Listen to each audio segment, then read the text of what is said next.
Hi Pisces, this is Jov. Welcome pa sa ating channel. By the way, Pisces, this is your second channel, Love Jov. Kung hindi pa kayo nakasubscribe, subscribe na po kayo at click bell notification para updated po kayo sa reading natin. General reading po ito ha. Oo, kunin nyo lang po kung ano yung nakaresonate sa iyo. Huwag nyo kalimutan na mag-comment down. Oo, kung hindi kayo nakaresonate, ibigay nyo po sa iba.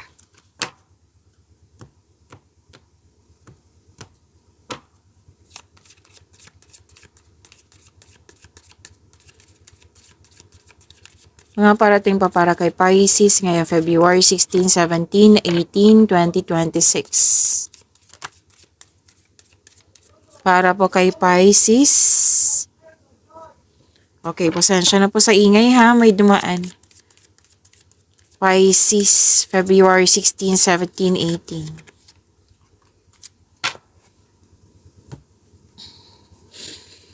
Okay, Pisces, sabi po dito na some of you nag-staycation sa bahay or pwedeng may pag-uusap, mahalagang pag-uusap sa bahay.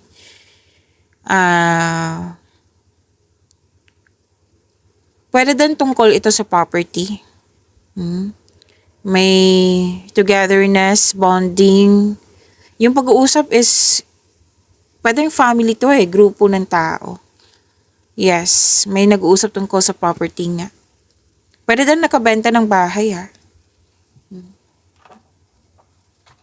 And sabi din dito na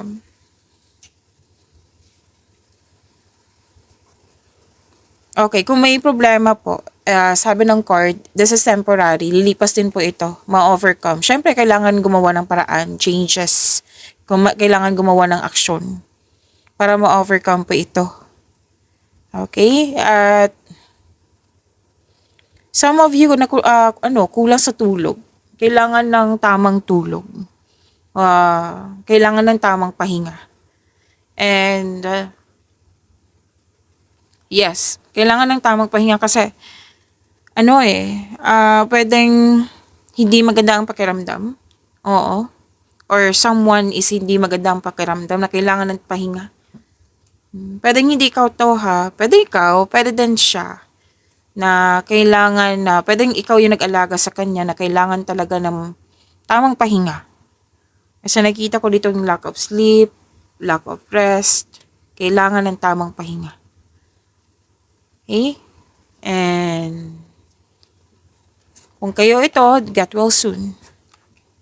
And sabi din dito na, wow, this is great fortune ha, na may happiness, may fulfillment sa pangarap. This is malaking blessings, dreams to come true. Pwedeng unexpected wealth to sum of money. Yan, may magandang resulta sa inyong mga ginagawa. Yan, so this is prosperity. So claim niyo po ito. Itong great fortune na sinasabi dito. Pisces.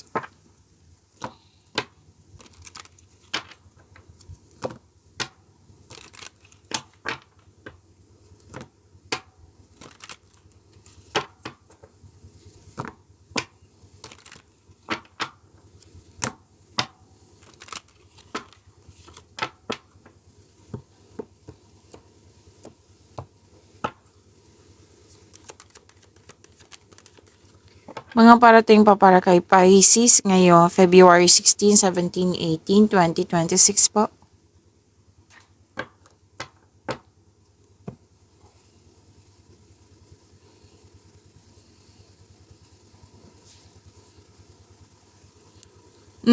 This is also success.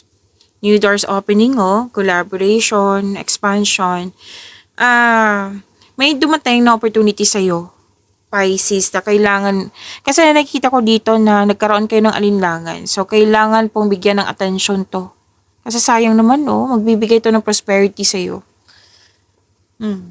So, sinabi ng card dito, kung ano man tong opportunity na ito, or project ba, accept it with confidence. Kasi nakikita ko dito yung fear, doubt, hesitation. So, mawawala po yung fear, doubt, hesitation kung may konkreto kang plano. Makakatulong din yan sa pag-increase ng confidence mo. So, sinabi ng card nyo dito na galingan nyo, tanggapin nyo, magtrabaho, at gumawa ng konkretong plano para magkaroon siya ng positive outcome. Kung magkakaroon siya ng positive outcome, magkakaroon ng recognition. Syempre, makilala ka. At kung magkakaroon ng recognition, dyan na yung dadagsa yung opportunity sa'yo. Pisces. So, galingan nyo. Kasi sinabi ng card dito na magbibigay ito ng prosperity sa'yo. Nakikita ko rin dito, nag-spend time ka sa mga taong nagbigay ng inspiration sa'yo.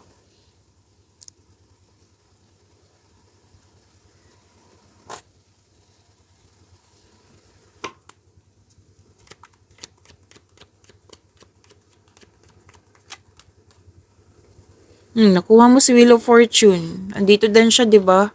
Great Fortune. Wow, Pisces. Ang ganda naman.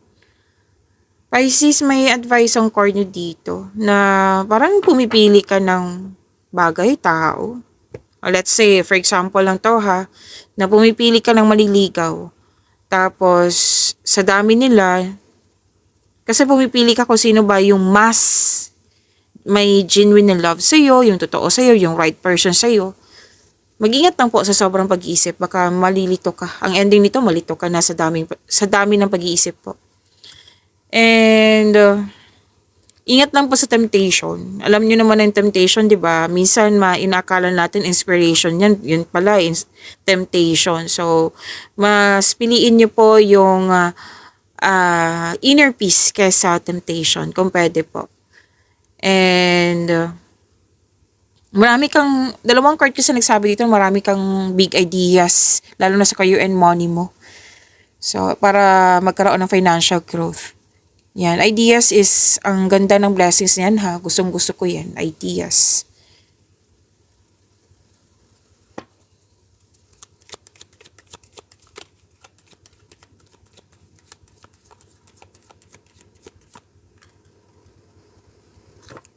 So, alam naman natin, di ba, na ang good fortune is magandang kapalaran. Big blessings po yan sa, anong tawag dito?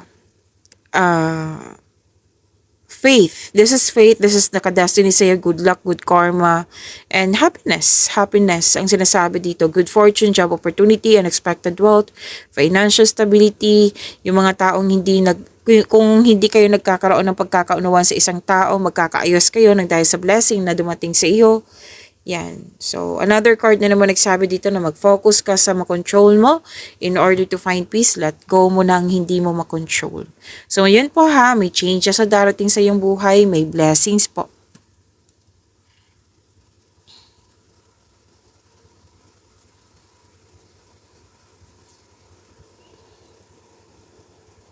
Okay, kung ano man itong mga concern na iniisip mo ngayon, na huwag kayong magmadali. Kasi kung magmamadali kayo, minsan excited. Kasi yung dahilan nagmamadali kayo. Kasi ang ending nito, pwedeng mapapressure kayo. Oo, kasi may nakita ko dito sa, pwedeng gusto nyo magkaroon ng ganap sa inyong relasyon, sa inyong love life, na nagmamadali kayo. So, kung nagmamadali kayo, kailangan nyo muna magkaroon ng vision for the future. Okay? Para may nasa tamang landas ka, kumbaga. And you have success in the face of difficulty. And may success dito, may umuwi po dito. Nakikita ko dito na mas focus kayo sa mga ginagawa nyo, may concentration. Yan. Okay, so pag-imani nyo po yung blessings na binigay sa inyo. Pisces, huwag nyo kalimutan na mag-subscribe sa channel natin at i-click yung bell notification para updated pa kayo sa reading natin. See you po next reading.